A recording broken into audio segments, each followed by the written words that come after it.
শুভ সকাল, আসসালামু আলাইকুম এভরিওয়ান। আমরা সমুদ্রের পাশেই থাকি, আমাদের বাসা সমুদ্রের কাছেই।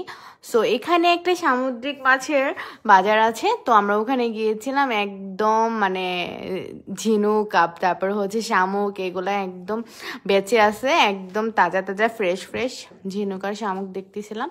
তো একদম এইগুলো খোলস, একদম খোলসের বাইরে চলে আসছে আর পানির মধ্যে রেখে দিচ্ছে এগুলাকে, একদম জিন্দা জিন্দা সবগুলা, তাজা তাজা।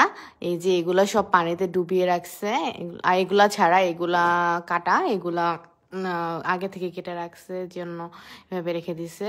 এগুলো পিস হিসেবে বিক্রি করতেছে। সামুদ্রিক শসা আমি কখনোই দেখি নাই, তো এটা হচ্ছে সামুদ্রিক শসা। আমি তো শুনে একদম হতভম্ব হয়ে গিয়েছিলাম যে এটা সামুদ্রিক শসা কিভাবে হয় আর এটা এরকম কেন দেখতে। তো বলতেছে যে আমার হাজব্যান্ড বলতেছিল যে ওটা হচ্ছে উদ্ভিদ জাতীয় আর কি, তো শ্যাওলা টাইপের। তো এটা বেঁচে আছে, এটা আল্লাহ জানে কেমন হয়, নেওয়ার সাহস কখনোই হবে না। এটা কীভাবে না কেমন হয় টেস্ট আমি বলতেও পারি না। তো এই যে চিংড়ি মাছ, এগুলো 70 ইয়েন করে এক একটা পিস বিক্রি করছে এখানে।